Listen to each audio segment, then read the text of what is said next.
সুবহানাহু ওয়া তাআলা সূরা নিসার ৩২ নম্বরে গিয়ে বলছেন, ওয়ালা তাতামান্নাউ মা ফাদ্দালাল্লাহু বিহি বা'দাকুম আলা বা'দ। তোমাদের একের উপরে আল্লাহ তাআলা অপরকে যে প্রাধান্য দিয়েছেন এই ব্যাপারে তোমরা তামান্নি করো না। এখানে তামান্নি অর্থাৎ কারো বিরুদ্ধে হিংসা বিদ্বেষে লিপ্ত হওয়া। এটাই ছিল সেই পাপ যেই পাপ জান্নাতে সংগঠিত হয়েছিল এবং ইবলিসকে আল্লাহ তাআলা জান্নাত থেকে বহিষ্কার করেছিলেন এই হিংসার আগুনে জ্বলার কারণে। এটাই সে পাপ যে পাপের কারণে পৃথিবীর ইতিহাসে, মানব ইতিহাসে সর্বপ্রথম খুনের ঘটনা ঘটে। আদমের এক সন্তান আর এক সন্তানকে হিংসাবশত খুন করে বসল।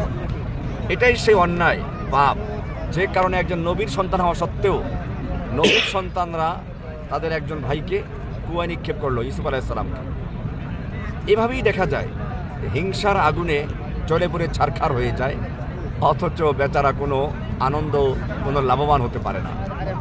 চলুন রমজান মাসে প্রতিজ্ঞা করি মনের থেকে সকল প্রকার হিংসা, বিদ্বেষ, গীবাত, দোষচর্চা এগুলোর থেকে নিজেকে মুক্ত করি, অন্তরকে পরিষ্কার পরিচ্ছন্ন করে নতুন আমলনামা, নতুন হিসাবের খাতা খোলার চেষ্টা করি।